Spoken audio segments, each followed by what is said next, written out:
പാലക്കാട് നഗരസഭയിലെ LDFന്റെ 2 സ്ഥാനാർത്ഥികളുടെ നാമനിർദ്ദേശ പത്രികകൾ തള്ളി. നഗരസഭ ward 50 Kannaki Nagar west, ward 51 Vadakkanthara എന്നിവിടങ്ങളിലെ സ്ഥാനാർത്ഥികളുടെ പത്രികകളാണ് തള്ളിയത്. മുൻ വർഷങ്ങളിലെ തെരഞ്ഞെടുപ്പ് കണക്ക് സമർപ്പിക്കാത്തതിനെ തുടർന്നാണ് നടപടി. വിവരങ്ങളുമായി അരുൺ ആലത്തൂർ ചേരുന്നുണ്ട്.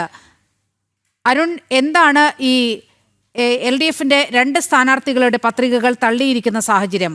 പൊതുവെ വലിയ രീതിയിൽ സൂക്ഷ്മ പരിശോധനയൊക്കെ വളരെ കൃത്യമായി കാര്യങ്ങൾ ചെയ്യുന്നവരാണ് എന്നൊക്കെയാണ് പറഞ്ഞ് കേട്ടിട്ടുള്ളത്. ഇപ്പോൾ നോക്കൂ, 2 സ്ഥാനാർത്ഥികളുടെ പത്രിക തള്ളിയിരിക്കുന്നു. എന്താണ് കാരണം?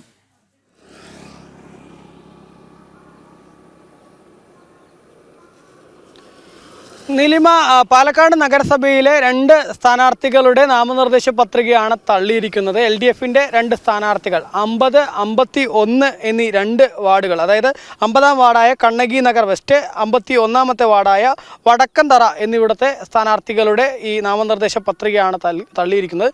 മുൻവർഷങ്ങളിലെ തെരഞ്ഞെടുപ്പ് കണക്ക് സമർപ്പിക്കാത്തതിനെ തുടർന്നാണ് നടപടി എന്നുള്ളതാണ് ഇപ്പോൾ ലഭിക്കുന്ന വിവരം.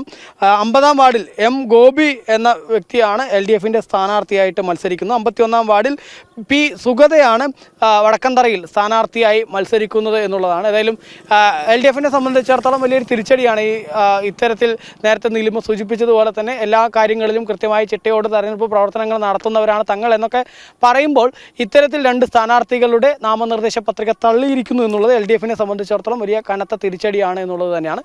അതേസമയം തന്നെ ഈ പ്രദേശങ്ങൾ രണ്ടും LDFനെ സംബന്ധിച്ചിടത്തോളം യാതൊരു സ്വാധീനവും ഇല്ലാത്ത മേഖലകളാണ്. പ്രത്യേകിച്ച് BJPയുടെ വലിയ ശക്തി കേന്ദ്രങ്ങളാണ്. കണ്ണകിയാണെങ്കിലും വടക്കന്തറയാണെങ്കിലും ഒക്കെ ശക്തി കേന്ദ്രങ്ങളാണ്. ഈ പ്രദേശങ്ങളിലൊക്കെ 30-ഓ 50-ഓ വോട്ടൊക്കെ മാത്രമാണ് ഇടതുപക്ഷത്തിന് ലഭിക്കാറുള്ളത്. ചിലപ്പോൾ അതിലും കുറഞ്ഞ വോട്ടുകൾ മാത്രം ലഭിക്കുന്ന മേഖലകളാണ്. മാത്രമല്ല, അവിടെ പോൾ ചെയ്യുന്ന വോട്ടുകൾ, ഒരു 1500 വോട്ട് പോൾ ചെയ്യുന്നുണ്ടെങ്കിൽ അതിൽ 1400-ലേറെ വോട്ടും മിക്കപ്പോഴും BJPക്ക് ലഭിക്കുന്ന മേഖലകളാണ് ഈ കണ്ണകിയാണെങ്കിലും വടക്കന്തറയാണെങ്കിലും. ഏതായാലും ആ ഭാഗത്തെ 2 സ്ഥാനാർത്ഥികളുടെ ഈ ഒരു നാമനിർദ്ദേശ പത്രികയാണ് ഇപ്പോൾ തള്ളിയിരിക്കുന്നത്. അതേസമയം തന്നെ പാലക്കാട് തന്നെ നെല്ലിയാമ്പതിയിലെ 1-ാം വാർഡ് പുലയമ്പാറയിൽ കോൺഗ്രസിന്റെ സ്ഥാനാർത്ഥിയുടെ നാമനിർദ്ദേശ പത്രികയും തള്ളി എന്നുള്ള വിവരവും ഇപ്പോൾ ലഭിക്കുന്നുണ്ട് എന്നുള്ളതാണ്. ശരി, പാലക്കാട് നഗരസഭയിൽ LDFന് വലിയ തിരിച്ചടി ഉണ്ടായിരിക്കുകയാണ്. 2 സ്ഥാനാർത്ഥികളുടെ നാമനിർദ്ദേശ പത്രികകൾ തള്ളിയിരിക്കുന്നു. അരുൺ ആലത്തൂരാണ് വാർത്തയുടെ വിശദാംശങ്ങൾ പങ്കുവച്ചത്.